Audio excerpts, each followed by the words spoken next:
오늘 영상은 한 번만 제대로 보시면 코인 거래가 감이 아니라 순서로 보이게 만들어 드리겠습니다. 초보가 가장 헤매는 구간을 제가 대신 정리해서 바로 따라 하실 수 있게 풀어 드릴게요. 여기서 가져가실 건 딱 5가지입니다. 버튼만 눌러도 되는 초간단 거래 따라하기, 네이버 코인 커뮤니티를 뒤집었던 중학생 단타 흐름, 수수료를 최대한 깎는 요령, AI로 단타 루틴 짜는 법, 그리고 가입 이벤트 100달러로 첫 거래하는 방법입니다. 수수료 최대 할인 꿀팁이랑 입금 없이 100달러 받고 시작하는 링크는 이 영상 고정 댓글에 정리해뒀습니다. 영상 보시다가 손이 근질근질해지면 고정 댓글부터 확인하시면 길을 잃지 않습니다. 먼저 초보 따라하기부터 갑니다.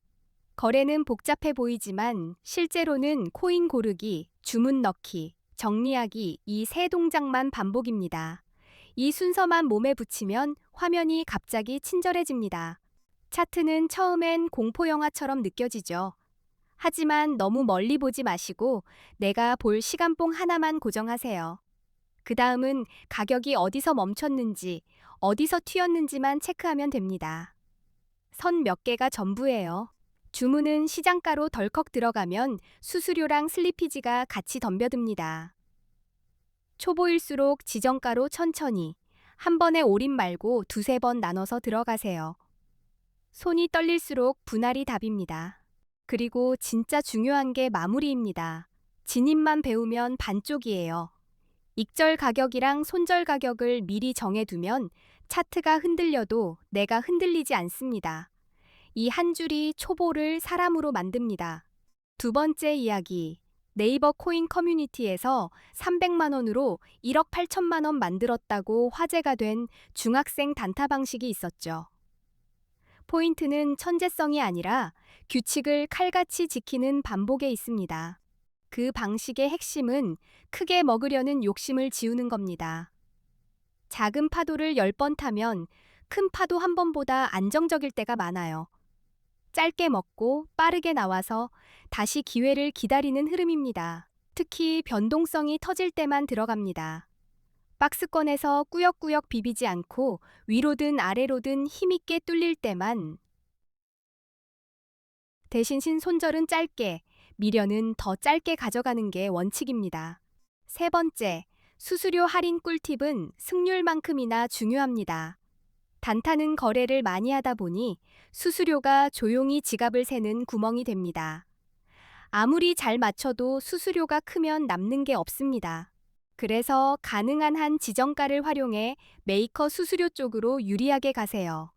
반대로 시장가로 바로 체결시키는 테이커를 반복하면 매번 작은 돈을 상납하는 구조가 됩니다. 또 거래소마다 추천 코드, 수수료 쿠폰, 등급 혜택 같은 게 있습니다. 가입할 때부터 경로를 잘 잡으면 같은 거래를 해도 비용이 달라집니다. 이 부분은 고정 댓글 링크의 최대 할인 흐름을. 네 번째, AI로 하루 50만 원을 매일 노리는 단타 루틴은 AI가 돈을 벌어준다는 뜻이 아닙니다. AI는 내 옆자리 트레이더처럼 판단을 빠르게 정리해주는 도구로 쓰는 겁니다. 예를 들어 아침에 AI에게 오늘 시장 이슈, 큰 뉴스, 변동성 높은 코인 후보를 뽑아달라고 시켜보세요. 그러면 내가 차트를 전부 뒤질 필요가 줄어듭니다. 시간은 돈보다 먼저 새니까요. 그 다음 AI로 진입 조건을 문장으로 만들어 두세요. 상승 추세면 어떤 자리에서 롱, 하락 추세면 어떤 자리에서 숏, 손절은 몇 퍼센트, 익절은 어디까지, 같은 체크리스트를요. 사람이 흔들릴 때 글이 잡아줍니다. 거래가 끝나면 AI에게 내 매매 기록을 요약하게 하고 실수 패턴을 찾아달라고 하세요. 같은 실수를 3번 하면 습관이 되고 10번 하면 인생이 됩니다. 그래서 기록이 곧 방패입니다. 이렇게 루틴을 굴리면 하루 50만 원 같은 목표도 현실적인 과제로 쪼개집니다. 오늘은 기회가 없으면 안 하는 날이 되고 기회가 오면 짧게 치고 빠지는 날이 됩니다. 감정이 아니라 시스템으로요. 다섯 번째, 첫 거래는 내 돈 넣기 전에 $100로 경험해보는 방법이 있습니다. 가입 이벤트로 지급되는 금액을 활용해서 입금 없이도 거래 화면에 익숙해질 수 있게 만드는 거죠. 방법은 간단합니다. 고정 댓글에 있는 가입 경로로 계정을 만들고 이벤트 보너스가 들어오는지 확인한 뒤 그 $100를 증거금처럼 활용해 보시면 됩니다. 조건은 거래소마다 다를 수 있으니 안내를 같이 보세요. 물론 $100로 갑자기 10억을 만든다. 이런 이야기는 현실이 아닙니다. 대신 내 돈을 넣지 않고도 코인 거래를 공부할 수 있고 레버리지를 활용해 매매가 잘 맞으면 몇백만 원대까지도 노려볼 수 있습니다. 자, 이제 왜 코인에 투자해야 하느냐를 아주 직관적으로 보여드리겠습니다. 머리로는 알겠는데 손이 안 움직이는 분들은 이 숫자 한 번만 보고 판단이 바뀝니다. 만약 10년 전에 금, 주식, 코인, 부동산에 똑같이 1,000만 원을 담아뒀다면 지금은 어땠을까요? 같은 돈인데 결과가 이렇게 갈립니다. 그래서 선택이 실력입니다. 코스피 지수가 10년 전보다 약 2.66배 올랐다고 치면 2016년에 1,000만 원을 지수 추종형 주식에 넣었을 때 대략 2,660만 원쯤이 됩니다. 그런데 여기서 끝입니다. 2016년에 1,000만 원으로 금을 사뒀다면 약 233.5g을 들고 있었을 거고 2026년 기준으로는 대략 5,160만 원 정도로 커졌다고 볼 수 있습니다. 단단합니다. 2016년에 서울 기준 아파트 가치 1,000만 원어치를 쥐고 있었다면 2026년에는 약 2,400만 원 수준으로 평가할 수 있다고들 합니다. 집이 전부라고 믿었던 시대였죠. 그런데 2016년에 1,000만 원어치 비트코인을 샀다면 2026년에는 26억 원 이상으로 불어나는 그림이 나옵니다. 이 격차만 보면 코인을 외면하는 게 더 어려워집니다. 이 정도면 결론이 단순합니다. 바보가 아닌 이상 코인이 왜 투자 리스트에 올라가는지 이해가 됩니다. 다만 중요한 건 어떻게 들어가느냐예요. 무작정이 아니라 방법으로요. 코인은 오를 때만 돈이 되는 판이 아닙니다. 올라갈 때는 롱으로, 떨어질 때는 숏으로 베팅해서 수익을 노릴 수도 있습니다. 방향이 하나가 아니니 기회도 하나가 아닙니다. 그리고 세금 문제도 사람들이 해외 거래소를 찾는 이유 중 하나로 많이 이야기합니다. 해외 거래소는 세금이 없다고 알려져 있고 국내 거래소는 거래 수익에 대한 세금을 내야 한다는 인식이. 또 하나, 해외 거래소에는 레버리지 기능이 있습니다. 국내 거래소에는 없는 경우가 많고 해외는 레버리지로 배수를 크게 쓸 수 있습니다. 작은 돈으로도 큰 포지션을 잡는 느낌이 나는 이유가 여기 있습니다. 예를 들어 손에 50만 원이 있어도 레버리지를 쓰면 수천만 원대 규모로 거래하는 것처럼 포지션을 운용할 수 있습니다. 30억씩 굴리는 분은 몰라도 소액 투자자에겐 이 기능이 판을 바꿉니다. 그래서 코인 거래의 첫걸음이자 제일 중요한 출발점은 어느 거래소를 쓰느냐입니다. 화면이 편한 곳, 수수료가 싼 곳, 지원이 되는 곳. 이게 곧 실력으로 이어집니다. 지금 한국 투자자들 중에는 국내를 떠나 해외 거래소로 이동하는 흐름이 큽니다. 이유가 감정이 아니라 구조 때문입니다. 세 가지가 딱 걸립니다.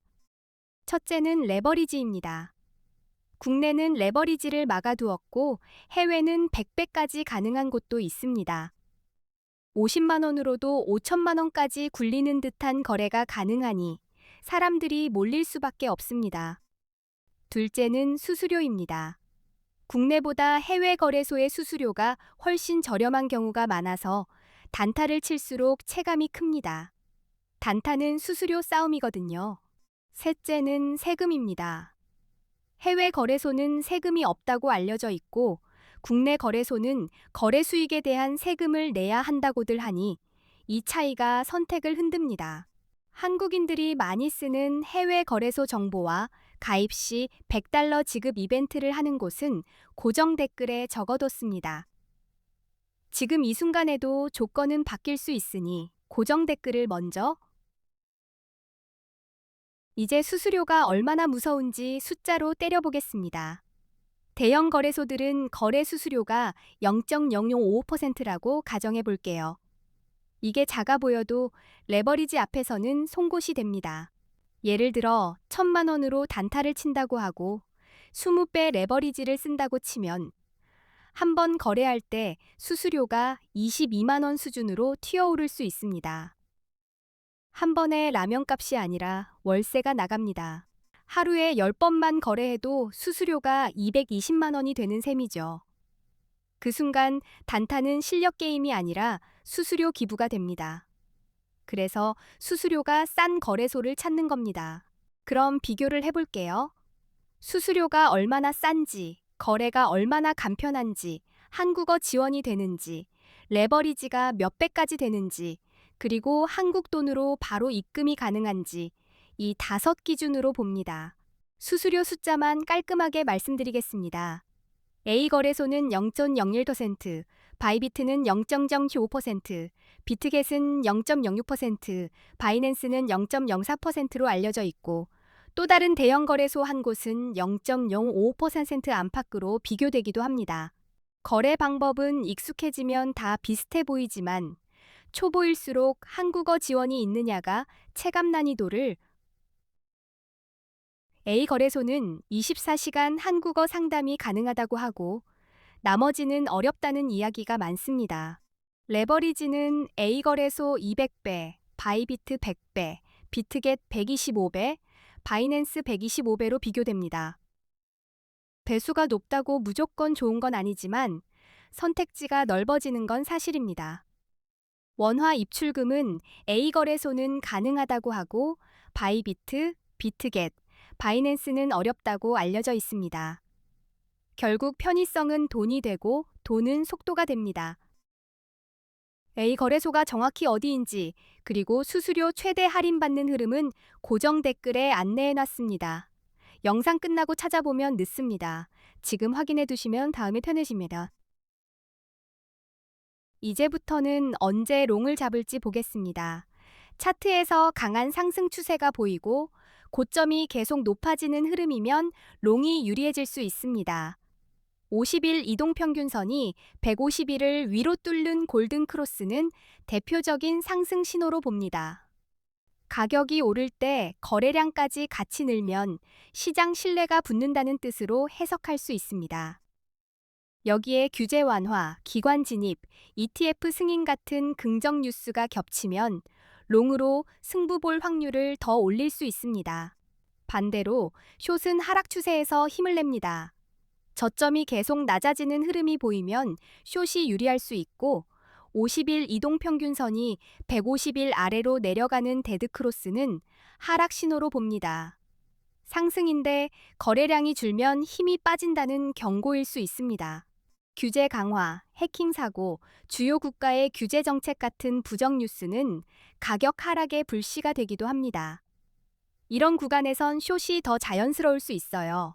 그래서 상승 신호는 상승 신호끼리, 하락 신호는 하락 신호끼리 겹쳐서 확인합니다. 보조 지표도 도움됩니다. RSI는 과매수 과매도를 판단하고 RSI 70 이상이면 과매수로 숏을 고민할 수 있고 30 이하이면 과매도로 롱이 유리할 수 있습니다. MACD나 볼린저 밴드는 트렌드와 변동성을 같이 보게 해줍니다. 결국 롱은 상승 추세와 긍정 신호를 근거로, 숏은 하락 추세와 부정 신호를 근거로 잡아야 합니다. 이 영상이 코인 단타 하시는데 도움이 되셨습니까? 고정 댓글에 기가 막힌 꿀팁을 모아뒀으니 꼭 확인해 주세요. 앞으로도 좋은 영상 많이 올리겠습니다. 끝까지 시청해 주셔서 감사합니다.